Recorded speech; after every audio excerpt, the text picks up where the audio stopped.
Howdy folks and welcome back to the channel. Welcome back to another episode of our Vistula to Berlin Rush campaign. So, despite my best efforts, last time, during the Axis phase, I was really disappointed to see that the Axis managed to break through with the Totenkopf SS Panzer Division into this pocket that I wanted to annihilate on this turn.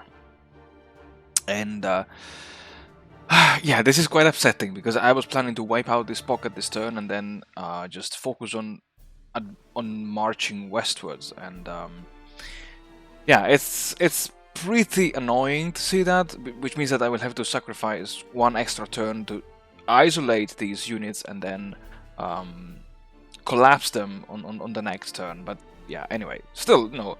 The good thing is that I will also include the Totenkopf, and for sure I will take the 8th Panzer Division with me, and here they will lose the 4th SS Panzer Grenadier Division.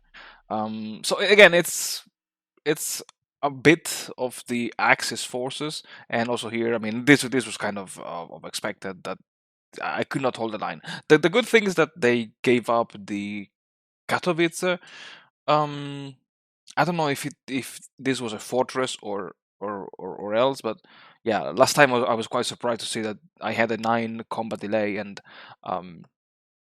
I couldn't break through basically, and I think this is because it's a city. Yeah, it's an urban, so it's a very city dense hex, and yeah, that's why I couldn't break through last time. And yeah, also I think in the previous turn I pulled out my mobile troops from the first line to just let them sit and regain some combat preparation points. I think they're not yet ready for the push towards Bratislava, so I think I will wait just one more turn.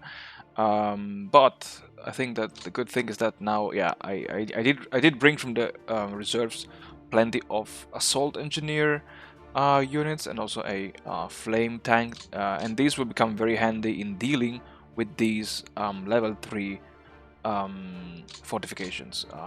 There's a road here. Okay, perfect, excellent. So I think in the next turn, in this turn, I will just attach these engineer assets to these armies, and then in the next turn, I can just breach the German lines here, and then try to advance towards Vienna and Bratislava. Of course, assuming that the weather is still fine.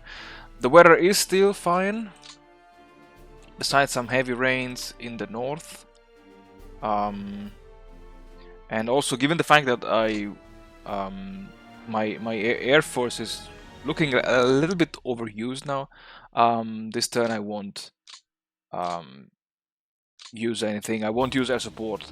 The goal is just to advance as much as possible, repair as many railway sections as possible, encircle these units, just rest, regain strength, and yeah, get ready for the next big push.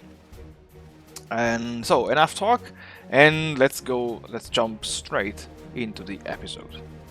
So folks, I just wanted to say a few words about the AI, because honestly, on one hand, I was really appreciating the boldness and the initiative of the AI, because already in the past turns I saw the AI attacking what I think were my weakest divisions, the divisions of the 1st Romanian Army, and now I saw the AI really pushing with the Totenkopf Panzer Division in an attempt to hopefully, from the AI point of view, to rescue the few regiments trapped in the Eastern Prussian pocket.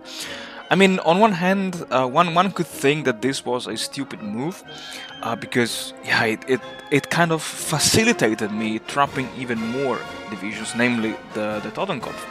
But on the other hand, because I was kind of a noob in this scenario. This delayed my actions even more because of the way, when encirclements work in War in the East 2. You first have to isolate the units, then you have to wait until they are totally isolated during the next turn. So you're basically wasting one entire week, so one entire turn in game to fully encircle them, the way we mean it in the Hearts of Iron 4 style. But anyway, this was a very interesting move from the AI, which again, in the end, I fear it will just slow down my crawl against Berlin. And the last thing that I didn't mention in the introduction was that the weather. I was really surprised about the weather.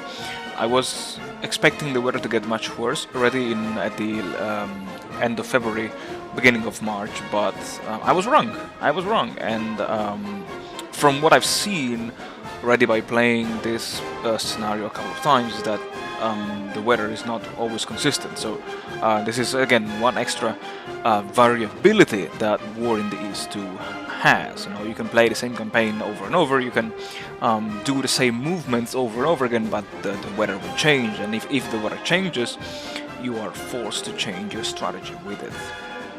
And I think that's it for this episode, folks. Thank you very much for watching, thank you very much for supporting the channel. I wish you all the best, and stay tuned until the next episode.